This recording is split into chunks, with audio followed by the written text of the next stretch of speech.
Hi అండి. ఈరోజైతే నేను కోడిగుడ్డు వెల్లుల్లి కారం ఎలా చేయాలో చూపిస్తాను. ముందైతే స్టవ్ ఆన్ చేసుకుని ఒక కడాయి పెట్టుకోండి. కడాయి కొంచెం వేడయిన తర్వాత 3 టేబుల్ స్పూన్ ఆయిల్ పోయాలి. ఈ కోడిగుడ్డు వెల్లుల్లి కారం అయితే జలుబు చేసినప్పుడు, నోరు బాగోనప్పుడు తింటే కమ్మగా ఉండిద్ది. ఆయిల్ వేడయిన తర్వాత ఉడకబెట్టుకున్న గుడ్లు ఆయిల్లో ఫ్రై చేసుకోవాలి. ఇవి గోల్డెన్ కలర్లోకి వచ్చేంత వరకు ఫ్రై అవ్వనివ్వాలి.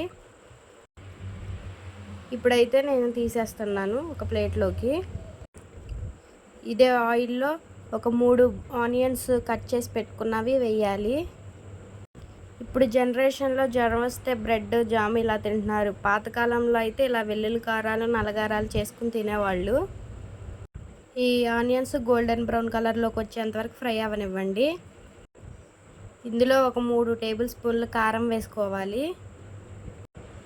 అలానే వెల్లుల్లిపాయలు తొక్కలు తీసి పెట్టుకున్నవి 3 వేసుకోవాలి.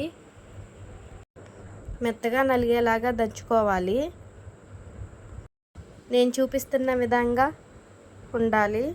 ఈ దంచుకున్న కారాన్ని ఫ్రై అయిన ఆనియన్లోకి వేసేయాలి.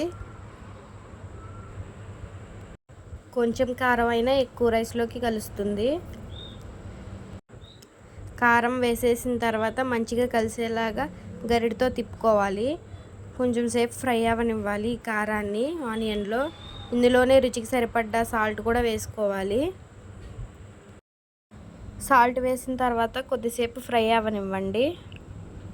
ఫ్రై అయిన తర్వాత ముందు ఫ్రై చేసి పెట్టుకున్న కోడిగుడ్లు అందులో వేసేయాలి.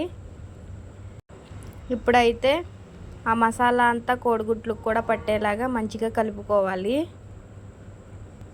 ఒక 3 మినిట్స్ సిమ్లో పెట్టి మంచిగా ఫ్రై అవ్వనివ్వండి. అంతేనండి, సింపుల్ అండ్ టేస్టీ కోడిగుడ్డు కారం రెడీ. వీడియో నచ్చినట్లయితే సబ్స్క్రైబ్ చేయండి.